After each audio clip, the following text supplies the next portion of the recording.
ঈদ মোবারক।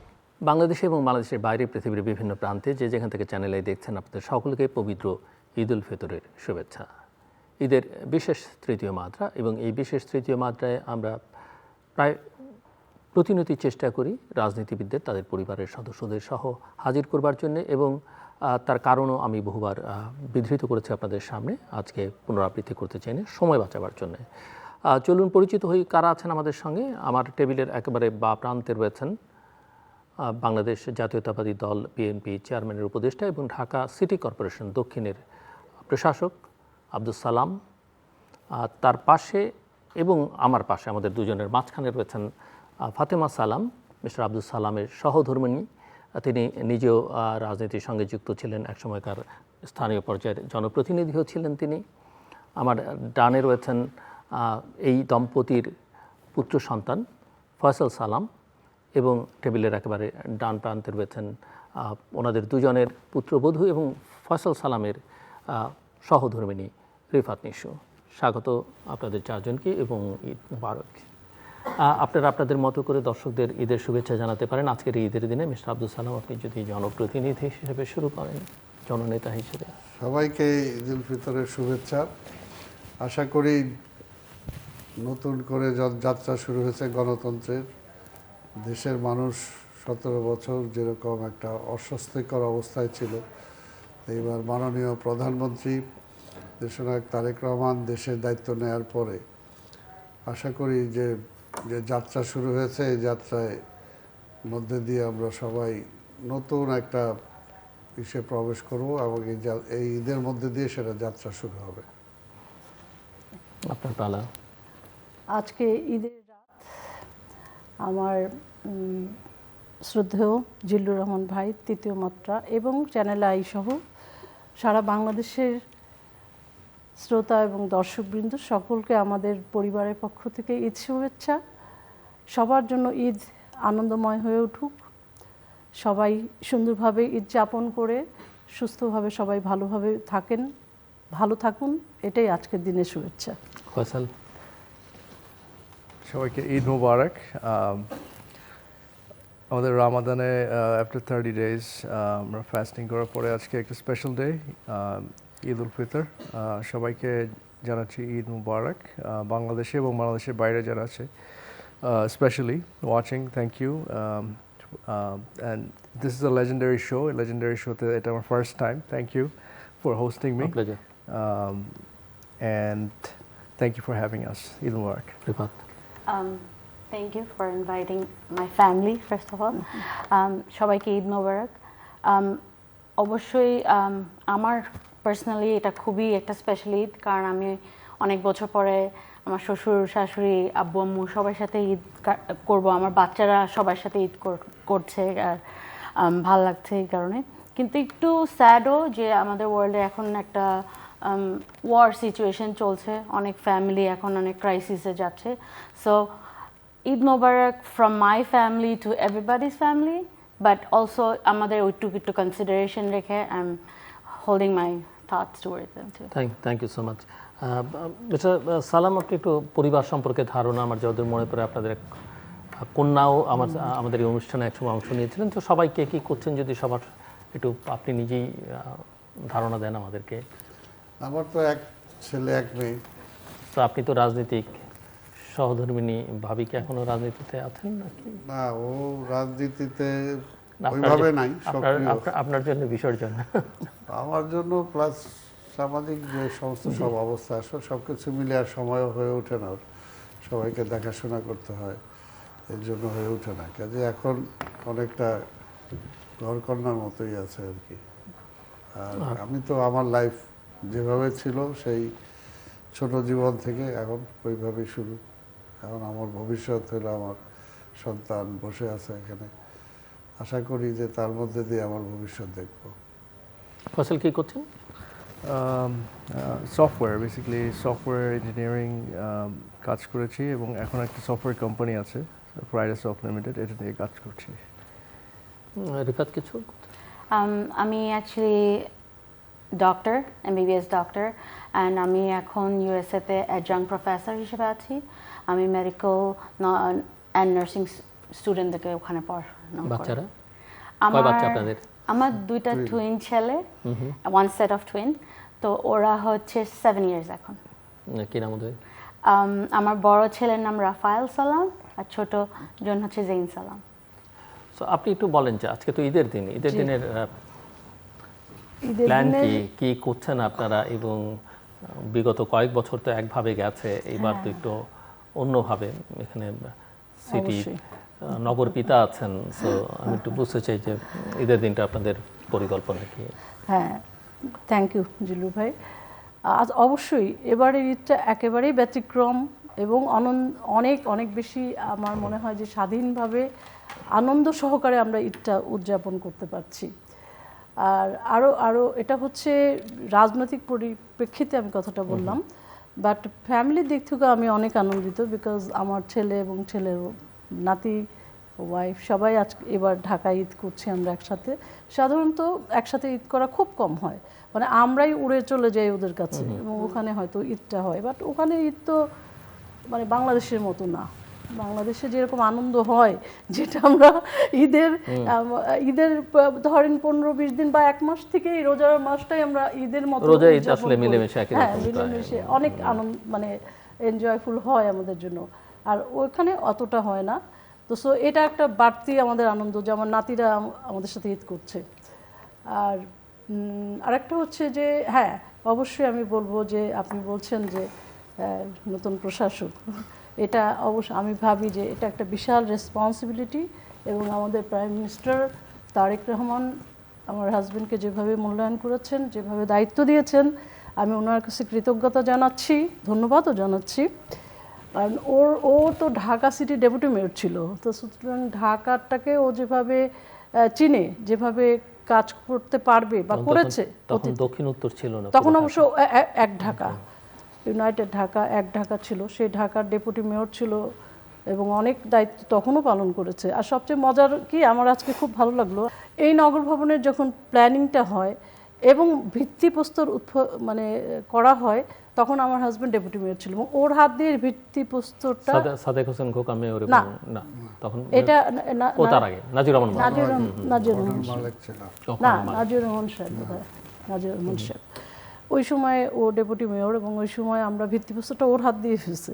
তো আজকে যখন সেই, আমি নগর ভবন তো পুরনো মানুষ, আমি 3 বারের কাউন্সিলর, তো কিন্তু খুব ভালো লাগছিল যে এই নগর ভবনেই আমার মানে আমাদের আশা হলো, এবং প্রশাসক হিসেবে ওর দায়িত্ব, এবং আমার মনে হয় যে যোগ্য ব্যক্তিকেই বোধহয় দেওয়া হয়েছে, এটা আমি মনে করি। এবং আমার মনে হয় ঢাকা শহরের এবং বাংলাদেশের মানুষও সেটা মনে করতে মানে মনে করে হয়তো। কারণ উচ্ছ্বসিত একটা মানে রিসেপশন আমি দেখেছি, বা যেমন ধরেন আমার বাসায় যে দিন থেকে অ্যানাউন্স হয়েছে সেই দিন থেকে শত শত মানুষের ফুলের শুভেচ্ছা। তার মানে এটা হচ্ছে জনগণের একটা পালস বোঝা যায়, জনগণ যে কি কোনটা ভালোবাসে, কোন সিদ্ধান্তটা হলে জনগণ হ্যাপি হয়, সেটা কিন্তু একটা রিফ্লেকশন। আমি এই জন্য বলছি ফুল নিয়ে আসা বড় ব্যাপার না, ফুল নিয়ে তো সবাই সবার কাছে যায়, বাট এই রিফ্লেকশনটা আমি দেখতে পেয়েছি যে মানুষ কতটা ভালোবাসে এবং কতটা তাকে শ্রদ্ধা করে এবং যোগ্য মনে করে।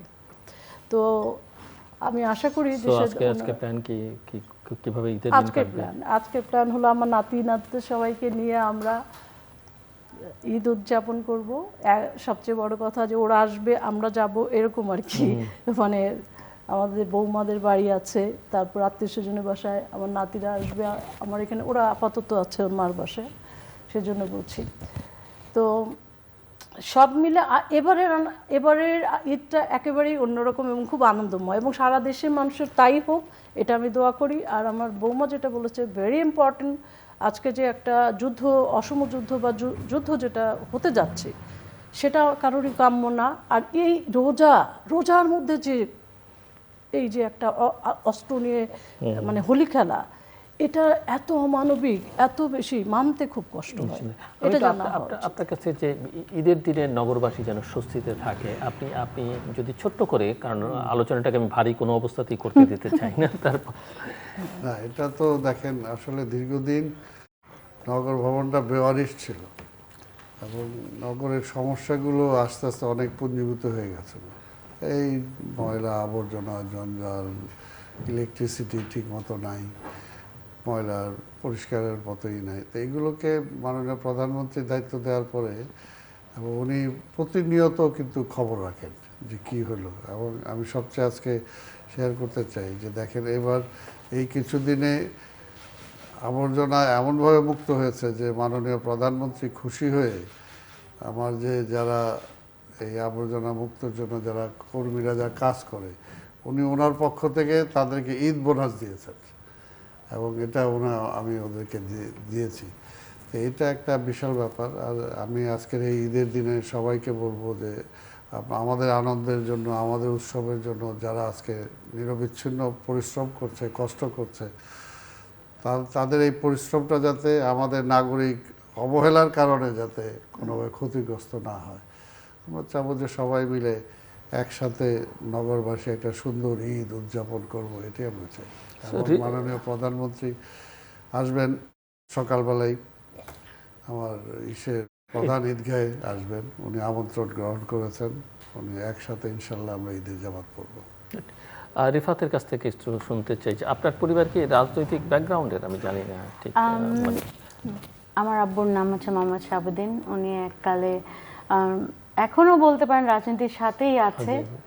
উনি অবশ্যই আমাদের বিএনপির একজন ইম্পর্টেন্ট মেম্বার।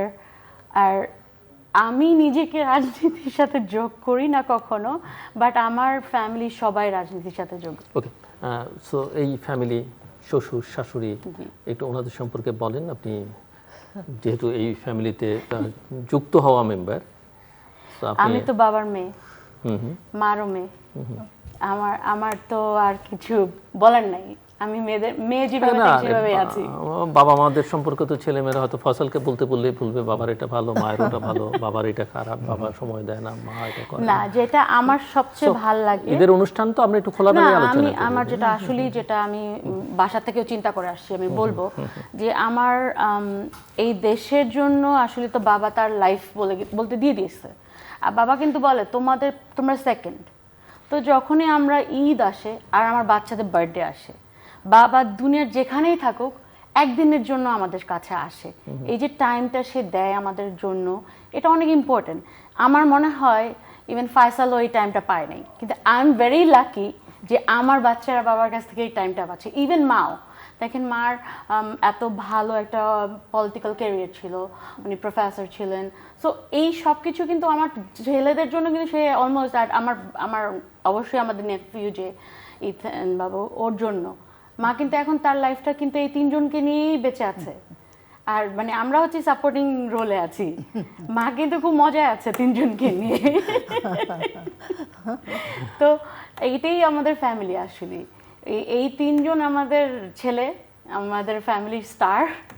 এদেরকে নিয়ে বাবা বিজি থাকে, কিন্তু আমার কাছে সবচেয়ে ভালো লাগে। ইভেন রাত এমনও আছে আমার অ্যাপার্টমেন্টে, গুলশানে আমার অ্যাপার্টমেন্ট, তারেক জিয়ার অফিস থেকে বের হয়ে বাবা রাত 12টার সময় এসে নাতিদেরকে একটু দেখে গেছে। ঘুমায় আছে তারপরে দেখে গেছে যে ঘুমের মধ্যে একটু দেখে যাই।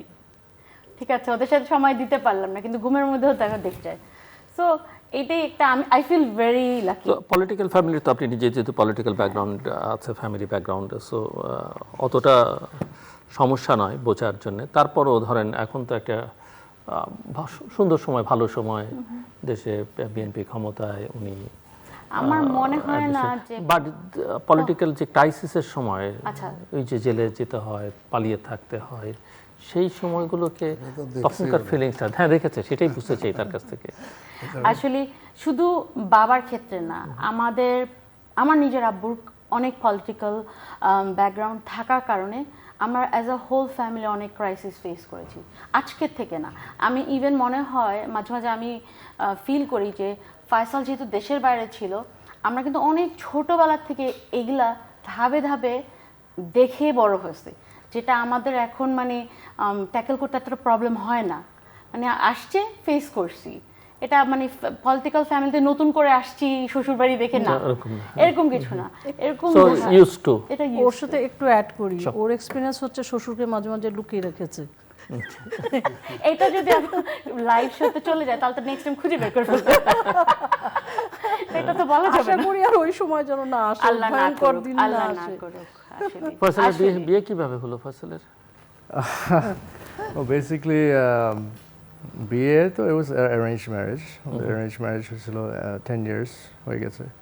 সো 10 years বাবা মা ওনারা এবং আমার ওয়াইফের প্যারেন্টসের মিউচুয়াল আন্ডারস্ট্যান্ডিংয়ে আর কি অ্যারেঞ্জমেন্টটা হয়েছে। 10 বছর ইয়া কেমন কাটলো? ভালো ইনশাল্লাহ। Good. একটু ফয়সালের কাছ থেকে শুনতে চাই বাবা মার সম্পর্কে, বাবার ভালো দিক, বাবার মন্দ দিক, যেটা সন্তান হিসেবে ভালো লাগে না আসলে। বেসিক্যালি আমাদের মানে বাবা হি ইজ অলওয়েজ বিজি, তো বিজি কুড বি নেগেটিভ আর পজিটিভ, আপনি জানেন না কীভাবে এই করবেন, বাট অবভিয়াসলি পলিটিক্যাল ক্যারিয়ারে অনেক সময় দেওয়া, মানুষের সাথে পাবলিক অ্যান্ড সিটিজেন ইন্টারাকশনটা বেশি ছিল রাদার দ্যান ফ্যামিলি ইন্টারাকশন। তো এখানে একটা মানে আমাদের একটা we have to deal with that. On the other hand আমার ওয়াইফ যেটা বললো যে হলিডেতে, ঈদে এবং স্পেশাল ইভেন্টসে আব্বু definitely he tried his best to be with us, আমাদের সাথে থাকার জন্য, বাট অলওয়েজ প্রায়োরিটি ছিল সিটিজেন্স অ্যান্ড সেটা পাবলিক। আব্বু নামও আসছে, হ্যাঁ আম্মু আসছে, বাট একটু অ্যাড করে দিই। পাবলিকদের জন্য রাজনীতি এবং like this was primary for him. So এখানে একটা মানে সামহাও একটা gap, there is a gap between family and family life. তো এখানে আমি বেসিক্যালি আমার নানু ছিল এবং আমার মামা ছিল নিউ ইয়র্কে, তো দে টুক কেয়ার অফ মি, বাবা মা ছিল না। So majority of my life আমার লাইক ফ্যামিলি মেম্বার ওনারাই ছিল। তো I miss them obviously, বাবা মা, but they were too busy with politics.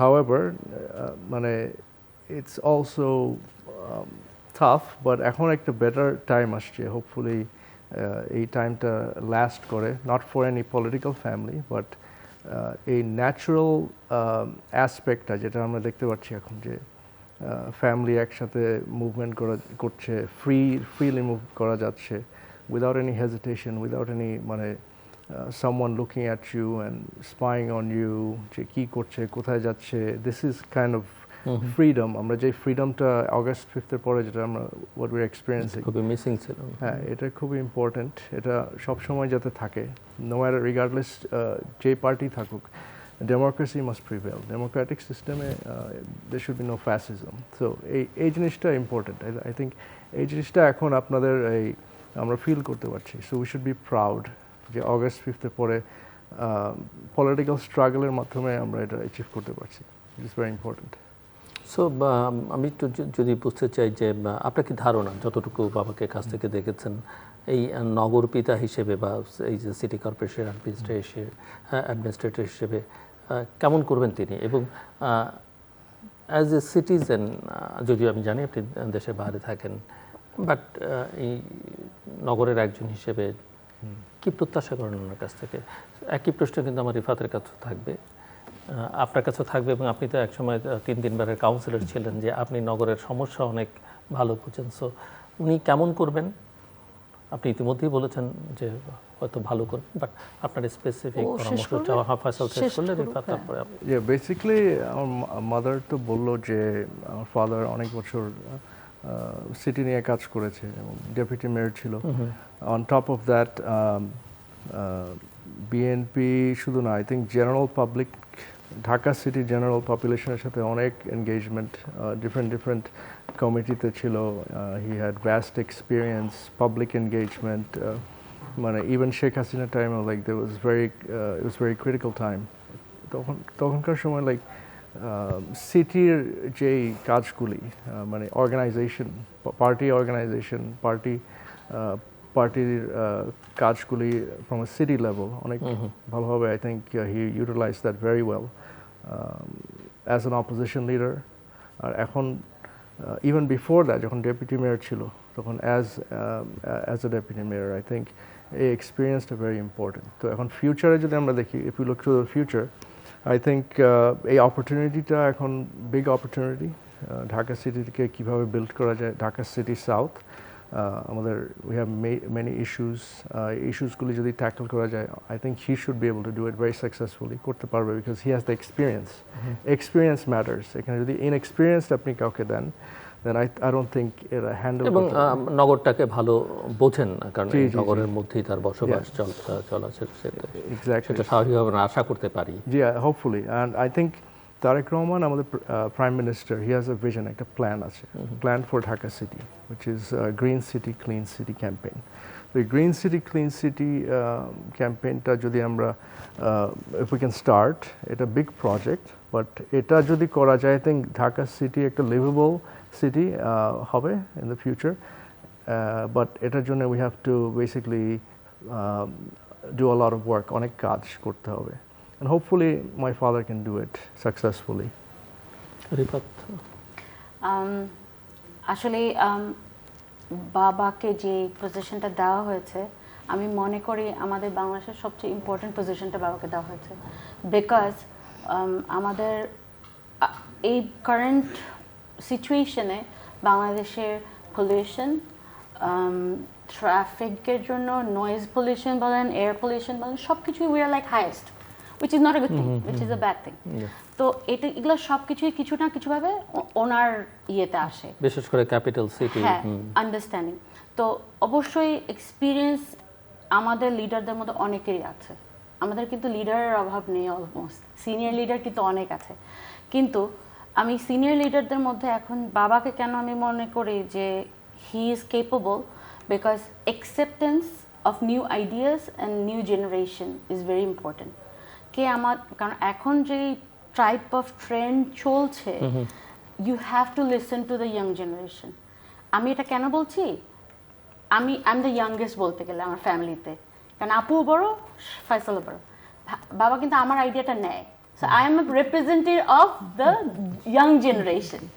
এটা আমি এর জন্য বলছি, কারণ আমার বাবা কিন্তু আমার ওপিনিয়নটা জিজ্ঞাসা করছে, কেন করছে, কারণ he is somebody who is accepting the new generation concept and idea. কারণ বাবা আমাদের সাথে ইউএসএতে যাচ্ছে আসছে, সারা ওয়ার্ল্ড ঘুরেছে, of course he has the idea of অন্য দেশ কীভাবে ডেভেলপ করেছে, বাট এখন যদি আমাকে একটা আইডিয়া দেওয়া হয় ইয়াং জেনারেশন একজনকেও, যদি এটা নিয়ে রিজিড হয়ে বসে থাকে, তাহলে কিন্তু আমাদের দেশ আগাতে পারবে না। সো এই যে ফ্লেক্সিবিলিটিটা ওনার মাইন্ডসেটে আছে, I think this is the biggest thing that makes him the best person for this position. জি, আপনার কাছে শুনতে চাচ্ছি। উনি বলেছেন, উনি শুরুতেই বলেছেন যে উনি আজকে কম কথা বলতে চান। হ্যাঁ, আমি বলতেই চাই না। সো নাগরিকদের কথা উনি শুনুন আজকে। হ্যাঁ, আমি মনে করি যে ঢাকা সিটি হচ্ছে ফেস অফ দ্য কান্ট্রি। এটা এই মুখটা যদি সুন্দর থাকে, তাহলে পর দেশটাও সুন্দর হবে, আমি আশা করি সেটা। এবং এই ফেসটাকে আমাকে সুন্দর করতে হলে যে সমস্ত প্রবলেমগুলো ওরাও আলোচনা করলো, আপনি সবাই জানে যে আমাদের ঢাকা শহরের প্রবলেমগুলো কী। বিশেষ করে এখানে ক্যাপাসিটি ছিল হচ্ছে আমাদের যা তার চাইতে 3 গুণ বেশি কিন্তু আমরা বসবাস করি। তো এটার একটা চাপ, পলিউশন যেটা ও বলছে, অবভিয়াসলি এটা একটা বড় প্রবলেম আমাদের। নাম্বার 3 হচ্ছে যে ট্রাফিক, যে সিস্টেমটা, ট্রাফিক যে যানজটটা, এটা তো সাংঘাতিক খারাপ অবস্থা। আপনি এক জায়গা থেকে আর এক জায়গায় যেতে যেতে টাইম শেষ হয়ে যাচ্ছে। আর ক্লিন সিটি, গ্রিন সিটি, অবশ্যই এগুলো তো ভেরি ইম্পর্ট্যান্ট একটা মডার্ন কান্ট্রিতে, সিটিতে। আর আমরা যেহেতু ডেভেলপিং কান্ট্রি, আমাদের আশেপাশে ডেভেলপিং কান্ট্রি অনেকগুলো আছে যারা কিন্তু অনেক রেস করে গেছে এবং অনেক তাদের সিটিটাকে তারা অনেক সুন্দর করে ফেলছে। তাতে পাশাপাশি সব দেশে, আপনি মালয়েশিয়া যান, সিঙ্গাপুর যান, থাইল্যান্ড যাচ্ছেন, আপনি ইভেন ভুটান, সিটি হচ্ছে ভেরি ইম্পর্ট্যান্ট আমি মনে করি। তো সেই সিটির দায়িত্বটা যখন ওর উপরে এসে পড়ছে, যেটা আমার বৌমা বলল যে প্রোগ্রেসিভ একটা মাইন্ড থাকতে হয়, ভিশন থাকতে হয় এবং কিছু এক্সপিরিয়েন্সও থাকতে হয়। তো আমি মনে করি ওর ভিতরে 3টা জিনিসই আছে। সে প্রোগ্রেসিভ মাইন্ডেড, যেমন ও বললো যে ইয়াং জেনারেশনের কথা সে শুনতে চায়, তাদের মতামত নিয়ে মানে তাদেরকে প্রায়োরিটি দিয়েও কাজ করতে চায়। এবং এখনকার বর্তমান যে আমাদের সিচুয়েশনগুলো বিরাজ করতেছে ঢাকা সিটিতে, যে জন্য আমরা অসহ্য হয়ে পড়ি মাঝে মাঝে ঢাকা সিটিতে বসবাস করতে যেয়ে, মনে হয় কোথায় গেলে একটু মুক্ত বাতাস পাবো, কোথায় গেলে আমার বাচ্চাটা একটা খেলার জায়গা পাবে, কোথায় গেলে আমি এই শব্দ দূষণ থেকে বাঁচতে পারবো, কোথায় গেলে আমার মানে সময়টা বাঁচবে, কোথায় গেলে আমি রাস্তায় হাঁটতে যেয়ে পা ভাঙবো না, কোথায় গেলে আমি অন্ধকার রাস্তায় যেতে গিয়ে আমার ব্যাগটা চুরি হয়ে যাবে না। এই যে সিকিউরিটি, আমাদের নাগরিক যে সুযোগ সুবিধাগুলো আমরা পেতে চাই, সেই সব বিষয়গুলো নিয়ে আমার যেটা মনে হয় যে অনেক বড় একটা প্রজেক্ট আকারে কাজটা করতে হবে, এবং সেটা যে খুব রাতারাতি আমি 6 মাসের মধ্যে একটা ম্যাজিক্যালি কোনো চেঞ্জ করব বা করা সম্ভব বা উনি করে ফেলতে পারবে, আমি সেটা বিশ্বাস করি না। এটা একটা বড় ধরনের প্রজেক্ট, পুরা সিটিটাকে নিয়ে। যদিও তার সাউথ সিটির দায়িত্ব, বাট আমি মনে করি যে টোটাল বড় নর্থ অ্যান্ড সাউথ দুটো সিটি মিলেই চিন্তা করতে হবে একই রকমভাবে। যদিও আমার মনে হয় সাউথ সিটি অনেকটাই ডেভেলপ করে গেছে, নর্থে অনেকগুলো প্রবলেম হচ্ছে। এটাকে আমরা বাংলায় বলি যে ওল্ড টাউন, অর্থাৎ পুরনো শহর। পুরনো শহরে যেটা হয় যে ছোট ছোট রাস্তা, মানে একেবারে সরু সরু রাস্তা এবং ঘনবসতি, প্রচুর ঘনবসতি, এবং সবচেয়ে বড় প্রবলেম হচ্ছে আপনার ড্রেনেজ সিস্টেম। মানে আপনার বৃষ্টি হলে সব ড্রেন আটকে যাবে, আর হচ্ছে যে আপনার পানি জমে যাবে। তো এইগুলা, এটা তো আছেই, তার সাথে যেটা যে শব্দ দূষণ, এটার মতো মানে যন্ত্রণাদায়ক জিনিস আর কি বলবো। যে আমাদের এই নাগরিকে এই সুবিধা অসুবিধাগুলো নিয়ে আমরা বাস করি, কিন্তু আমাদের এর থেকে উত্তরণ ঘটাতে হবে, অর্থাৎ এইগুলো শেষ করতে হবে। আমি আমার হাজব্যান্ডকে আমি শেষ করে দিচ্ছি। আমি আশা করি যে ইজ ভেরি প্রোগ্রেসিভ, ফ্লেক্সিবল, এবং সবচেয়ে বড় হচ্ছে যে তার যে স্পিরিট এবং তার যে মানে মানে ওই যে আমার ছেলে বলছে যে ইন্টারাকশন জনগণের সাথে, মানে এত পেশেন্স তার আছে, এবং প্ল্যানিংও খুব ভালো। অলরেডি এর মধ্যে সে অনেক কিছু প্ল্যানিং করে ফেলছে, যেমন ধরেন কিছু লেক যাতে মশা যেখানে হয়, সামনে ডেঙ্গু আসছে, চিকনগুনিয়া হবে, লেক পরিষ্কার করা, মশার থেকে মানুষকে বাঁচানো। তারপর গ্রিন সিটির জন্য ওরা প্ল্যান করে ফেলছে। আর ফরেন ইনভেস্টর আমার মনে হয় যে প্রচুর আসবে এখন, যেহেতু নিউ গভর্নমেন্ট, তারাও কাজ করবে যৌথভাবে। অনেক কাজই এখন হবে, বাট একটু সময়ের ব্যাপার। নিঃসন্দেহে একদিন আর তো হবে একটু না। আমার এক্সপিরিয়েন্সের কথা বলি, আমি যখন কমিশনার ছিলাম, আমি একটু বাইরে গেছিলাম একটা দেশে, নামটা এই মুহূর্তে আমি বলবো না। সেখানে একটা জিনিস দেখছিলাম যে ট্রাফিক সিস্টেমটা টোটালি সিটি কর্পোরেশনের আন্ডারে। আমাদের যেমন ইন্ডিভিজুয়াল পুলিশের আন্ডারে, বাট আমাদের কিন্তু ওটা কিন্তু ওদের সিস্টেমটা হলো সিটি কর্পোরেশনের আন্ডারে। এবং এত সুন্দর সিস্টেম, ওরা আমাকে ঘুরে ঘুরে আমাদের পুরো প্রজেক্টটা দেখালো।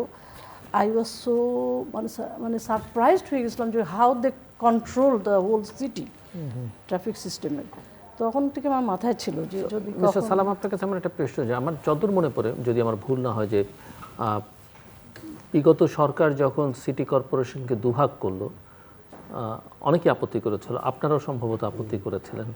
সো সিটি কর্পোরেশনকে আপনি কি মনে করেন যে একটা অথরিটি, মানে একটা সিটি কর্পোরেশন থাকা ভালো কি না? আমি মনে করি, আপনি মনে করেন একটা আমি থাকা মনে ভালো? করি একটা থাকা তো উচিত। আপনি কি এটা মনে করে আশা করেন যে আপনার সরকার এই বিষয়ে উদ্যোগ নেবে? কারণ আমার যতদূর স্মরণ আছে যে আপনার দলও এটা নিয়ে বিরোধিতা আমার করেছে। দলেরও এই স্ট্যান্ডিং পজিশনটা ছিল সেই সময়, শুধুমাত্র সাদেক হোসেন খোকাকে সরানোর জন্য সেই সময় একটা রাজনৈতিক পদক্ষেপ ছিল সিটিটাকে দুই ভাগ করা। এটা কোনোভাবেই উচিত হয় না। মানে অ্যাডমিনিস্ট্রেটিভ ব্যয় বাড়া ছাড়া তো এটার কোনো ব্যয় বাড়া ছাড়া কোনো লাভ হয় না এটাতে। বরঞ্চ একটা সিটি হলে এটা আরও ভালো হতো, কয়েকটা ডেপুটি মেয়র নিয়ে সেটাকে রান করা যেত, এবং আমার মনে হয় সেন্ট্রালাইজড মানে কাজগুলো আমরা করতে পারতাম। একটা কম্প্রিহেনসিভ প্ল্যান সিটিকে কেন্দ্র করে হোল সিটির জন্য যেটা দরকার সেটা করা যেত। এবং ইভেন আমার মাননীয় প্রধানমন্ত্রী, উনিও কিন্তু আমার সাথে অনেকটা একমত। ওনার সাথে আমার এগুলো হওয়ার আগে, এই বিষয়ে কথা বলছে, ইলেকশনের আগেও আমার সাথে কথা হয়েছে, উনিও কিন্তু এই ব্যাপারে একমত, যেটা এটা ভাঙা ঠিক হয় নাই, এটা দুইটা একটা থাকলে ভালো হতো। কিন্তু এখন যেহেতু বসে থাকার সময় নেই, এখন আবার ওইটাকে এক করে যে আবার এটা ফর্মুলেট করা, এটা একটা সময়ের ব্যাপার। কিন্তু প্রবলেমগুলো তো অনেক, না সেটা তো অনগোয়িং চলতেই পারে, আবার সেটা করলেও যে এটা বসে থাকতে হবে সেটা না। কিন্তু এটা হইলে আমি ওইটার সাথে একমত। ওইটা আরেকটা যেটা আমার ওয়াইফ যেটা বললো, এটা তো স্বাভাবিকভাবে যে একটা আসলে সব জায়গায় সারা পৃথিবীতেই যেটা আছে, সিটি গভর্নমেন্ট সিটি গভর্নমেন্ট দরকার। তো সিটি গভর্নমেন্টের আন্ডারে যত সার্ভিস ওরিয়েন্টেড যে সমস্ত অর্গানগুলো আছে এগুলো যদি মেয়রের কাছে না থাকে তাহলে কিন্তু কাজটা স্মুথলি করা যায় না। তাহলে কাজটা smoothly metropolitan government or city গভর্নমেন্টটা দরকার। আমার বর্তমান প্রধানমন্ত্রী এটা উনি প্রবলেমগুলো কিন্তু খুবই মানে দৃঢ়স্বস্তভাবে শুনতেছেন, দেখতেছেন এবং সমস্যার সমাধান করার চেষ্টা করতেছেন। এবং উনি জানেন যে মহানগরীর সমস্যাটা ওনার বড় সমস্যা। আজকে দেখেন সামনে হয়তো বৃষ্টিপাত শুরু হবে, এখন থেকে উনি চিকনগুনিয়া ডেঙ্গুর থেকে প্রভাবমুক্ত কীভাবে ঢাকাকে রাখা যায় সেটার জন্য অলরেডি আমাদেরকে বলেছেন। আমাদের সাথে অলরেডি ওনার বৈঠকও হয়েছে, উনি মন্ত্রীদের নির্দেশও দিয়েছেন যে আমাদের সবচেয়ে প্রবলেম হলো যে ঢাকার সাইডগুলোতে যে খাল আর বিল যেগুলো আছে এইগুলো যদি আমরা ডিসকাশনটা ঠিক মতো করতে না পারি, এই ঢাকা সিটির পাড়ের ওয়ে আউটগুলো যদি আমরা ক্লিয়ার করতে না পারি, তাহলে যে বর্ষা যখন আসবে, বৃষ্টি আসবে, অল্পতেই দেখেন ঢাকা শহর ভেসে যায়। তারপরে যে আন্ডারগ্রাউন্ড যে সমস্ত ড্রেনেজগুলো করা হয়েছে সেগুলো ক্লিন যেভাবে করার কথা সেভাবে ক্লিনগুলো হয় না। আর সে জায়গায় নাগরিক যেটা বলবো সচেতনতার দরকার, যেগুলো ওপেন ক্যানেলগুলো আছে, নদী আজকে খাল হয়ে গেছে। আমরা ভবিষ্যতে নগর প্রশাসকের সঙ্গে এই বিষয়ে নিয়ে আলোচনা করব। ঈদের সময় আমরা শেষ সপ্তাহে অনেক সিরিয়াস আলোচনা করি। Managing A family or and managing a city or part of city, কোনটা আপনার জন্য বেশি কনভিনিয়েন্ট? ম্যানেজিং ফ্যামিলি তো ফ্যামিলির হেড বসে আছে এখানে, ওইটা শি ইজ দ্য বস। ফ্যামিলির ব্যাপারে আমার কখনোই ছিল না। এই যে আমার ছেলে, এটা আমার নিজেরও খারাপ লাগে এখন যে আমি ওকে সময় দিতে পারিনি। আমার ছেলে এই রাজনীতির জন্য, এটা সত্যি কথা। ও যখন ছোট স্কুলে যাবে, গাড়ি বেরোচ্ছে, পুলিশ আটকাচ্ছে, ও রাত্রে আমাকে বলছে আব্বু তোমাকে পুলিশ খুঁজে কেন? এইগুলো পার করেছি। এটা সত্যি 6 বছর বয়স ছিল, বুঝে না। সত্যি আমি ওর জন্য ওকে সময় দিতে পারিনি, ফ্যামিলিকে লাইফ দিতে পারি। তবে আমার এটা একটা আমি হ্যাপি যে আমার ওয়াইফও একসাথে রাজনীতি করছি, এবং ও হয়তো এখনও দোষারোপ করে আমাকে, মেয়ে করে না ছেলে করে, যে আমি সময় দিইনি ওকে। আমি বাবা এটা তো বলছি যে আসলে আমি দেশের জন্য প্রাণ উৎসর্গিত করছি সেই 71-এ। সো ওই স্পিডটা নিয়ে আমি এখনও আছি, এখন বাকিটা জীবন আমি ওইটাতেই থাকতে চাই। বাট এটা অভিমান আর কি, বাট নিঃসন্দেহে they are happy, he is happy. So আমরা একেবারে শেষের দিকে, সো ঈদের এই অনুষ্ঠানে আপনারা তো আগেও এসছেন এবং আপনারা জানেন যে প্রত্যেকেই কিছু না কিছু দর্শকদেরকে আনন্দ দেওয়ার জন্য করতে হয়। চারজনকেই কিছু না কিছু করতে হবে। কে শুরু করবেন? Who is the smartest one here? No, আমি পরে। আচ্ছা, উনি স্টার্ট হবে ছোট জুনিয়র দিয়ে। না, আমি তো বাসা থেকে ভেবে আসছি যে আপনি আর আমি মিলে কিছু করি। হ্যাঁ, করব। দুজন তাহলে আমার মনে হয় ফয়সাল কিছু। আমরা সবাই মিলেই করতে আমরা পারি। দর্শক, আমরা বাবা ছেলে দর্শক। না, আপনি সবাই একটা মিলে কিছু আমরা কোনটা বলো, কি করতে চাও? আপনি একটা গান ধরেন, আমি হচ্ছে গানের পিছন দিয়ে গুনগুনাইতে পারি। আমি ছোটবেলায় যখন গান শিখতাম, আমার খালা আমার সাথে শিখতো, ছোট খালা। তো ও খুব ভালো গান গাতো। তো ও সবসময় বলতো তুই সবসময় লিরিক্স ভুলে যাস, শুধু গুনগুন করে পিছন দিয়ে ইয়ে করিস। বিকজ আমার লিরিক্স এত ভালো মন থাকে না। তো ওই জন্য মাকে বললাম মা ধরেন, আমি পিছন দিয়ে গুনগুন করব। আজকে আমি অত মেন্টালি রেডি না কিছু করার জন্য। আবার একটু তুমি ঠান্ডা শুরু করো, ঠান্ডা ঠিক আছে। তুমি ভালো গান গাও, আমি জানি, তুমি করো। আচ্ছা, আমি এক লাইন গাবো শুধু, যদি গাইতে হয়। মনে হচ্ছে যে ছোটবেলায় যে মেহমান আসলে আম্মু ধরে বলতো এই একটা গান গা, ওরকম মনে হচ্ছে। হ্যাঁ, প্লিজ, কোনো অসুবিধা নেই। আচ্ছা। পান পরিশোধারা মাঝে শান্তির পাই, পরিশোধারা মাঝে শান্তির পাই। আমি যেহেতু লিরিক্স পারি না, লিরিক্স নাই। লিরিক্স নাই। ফয়সাল কিছু? আমি অনেক চেষ্টা করছি গানটা শুনতে। ফয়সাল কিছু, ইফ ইউ অ্যালাউ। আমি No, it's okay. I mean, I can't sing. I sing করতে পারি না। আমি কি করব বলেন না আপনি আপনি কারণ একটা গানই তো গান। বলো, একটা আপনি গান তো গায়ে দাও। আমি দুইটা ওয়ার্ড গাইছি, আপনি 4টা গান, তাইলে হয়ে যাবে। আসলে আজকে অত প্রিপারেশনও নাই আর কি বুঝতে পারছি না, আমার আগে কেউ করলে আমি একটু প্রিপেয়ার্ড হতে পারতাম। ঠিক আছে, আপনি আপনি একটু ওনাকে হেল্প করুন, আপনি কিছু একটা কয়েকটা লাইন শোনান আমাদের, আগেও তো একটা শুনছেন আবৃত্তি করেন না? অথবা আবৃত্তি আবৃত্তি তো একটা মানে থাকলে তো অবশ্যই। আপনি আপনি যা পারো তাড়াতাড়ি বলে দাও। একটা যা তাড়াতাড়ি। যা বলো একটা বলো। আপনি একটু কিছু একটা করেন আমি আমাদের। তো জাতীয় সঙ্গীত ছাড়া কিছু জাতীয় গাইতে সঙ্গীতেই গাও, অসুবিধা কি, তাই না? সবাই পারি না। গাই আমরা এটা জাতীয় তো সঙ্গীত, জাতীয় সঙ্গীত। সবাই গাই, ওই তো অসুবিধা। ঈদের দিন যদিও হয় না, তারপর রমজানের বলা তো যায়। হ্যাঁ রমজানের শেষে হ্যাঁ, রোজা ঠিক আছে। হ্যাঁ, এটা রমজানের গাইতে হবে। রোজা ঠিক আছে, শেষে। এটাই গান। আচ্ছা, এটা সবাই মিলে গাই। হ্যাঁ, চারজনে এটা মিলে ভালো। গান। আপনি আমি তো anchor। অবশ্যই আপনি মা শুরু করেন। রমজানের ওই দিনের শেষে এলো খুশির। বলো। আবার গান। আমি Same, same. আসলেই তাই হয়েছে আজকে, আসলে আমি ভেরি সরি। আপনার আপনার লেখা কবিতা থেকে কয়েকটা লাইন শোনান। বইটা দিয়ে আসতেই বলতো। এই ভালোবাসার বিশ্বলোকে আমি এক ক্ষুদ্র ক্ষুদ্র একটা প্রাণী, আজ চারিদিকে মহালয়ে যে দৈত্য হানাহানি, যে রক্তের হোলি খেলা, আমি ব্যথিত।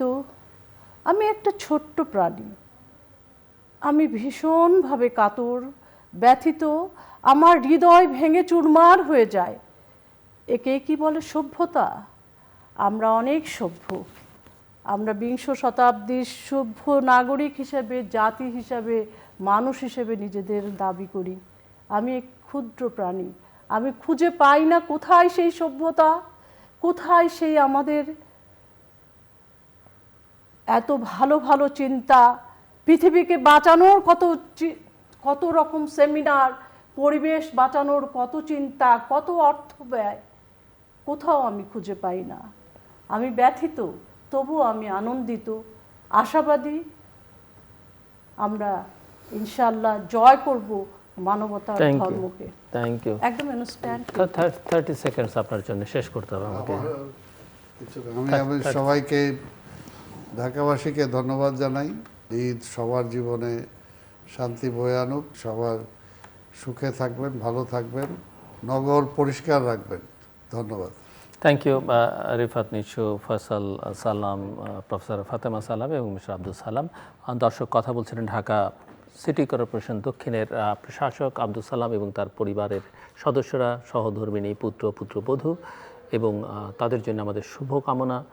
রাজনীতিবিদদের নিয়ে আমরা অনেক রকমের সমালোচনা করি, অনেক তিরস্কার করি যখন তারা আমাদের আশা পূরণে ব্যর্থ হন, কিন্তু তাদের জীবনের যে ত্যাগ তিতিক্ষা, সেটাও আমাদের স্মরণে রাখা দরকার।